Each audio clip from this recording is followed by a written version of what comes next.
Ça, c'est mon petit chariot avec lequel je transporte tout quand j'ai besoin que c'est trop pesant. Puis je fais nos trouvailles ou l'épicerie, quand on a assez d'argent.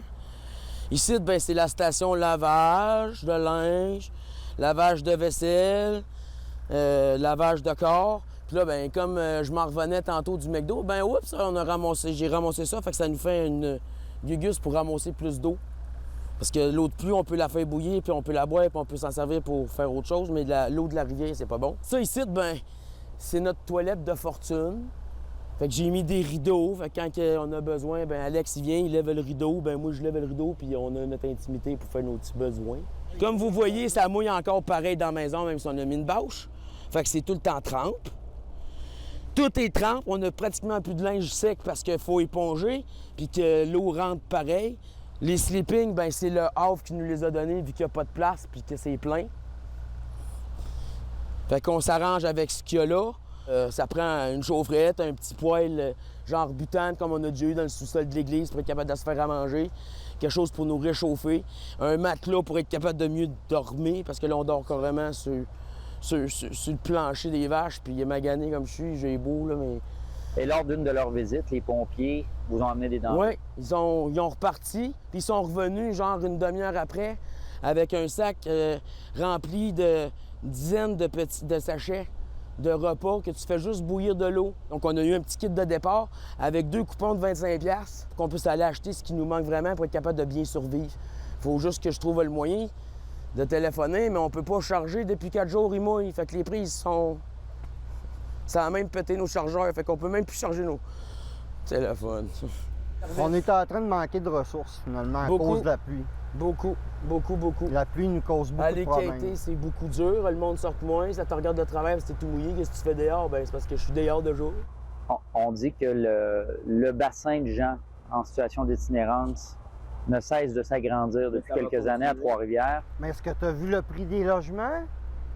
Mais le prix des logements est exorbitant. C'est du monde de Montréal, c'est du monde de partout qui achète des logements ici puis qui mettent ça au prix de Toronto. Pourquoi ça choque les citoyens? Pourquoi ça choque les citoyens de voir qu'on a un problème?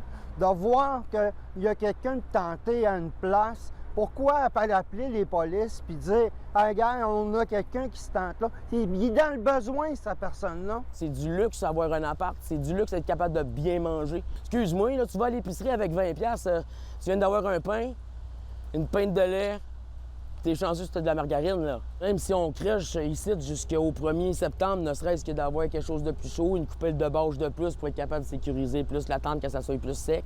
Là, je veux pas le grand luxe, mais au moins être bien, hein? Parce que magané comme on est, à dormir direct sur le plancher, dans le tout mouillé, tout le temps mouillé, on est en train de vivre de l'hypothermie. Je finis par avoir des crampes, on vient pas à bout de se réchauffer.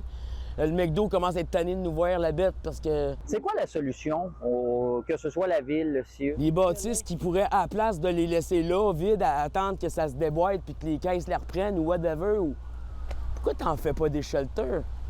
Ça prend que des agents de sécurité, un intervenant le matin, un intervenant le soir, au gros mieux. Mais ça ferait plus de place. Un peu comme Montréal. Malgré les embûches que vous avez traversées tous les deux, vous vous êtes trouvés ensemble au Havre, vous formez un couple maintenant? Oui. C'est la plus belle histoire du Havre. Je te dirais, là, 3 ans. Ça fait 3 ans, là, quasiment 4 ans. Oui, on s'en va sur le 4 en septembre.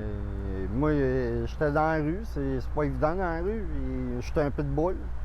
Moi, j'étais très prime, puis j'avais besoin d'une hyène. J'ai trouvé ma hyène. On était à rock'n'roll il y a 4 ans, c'est vrai.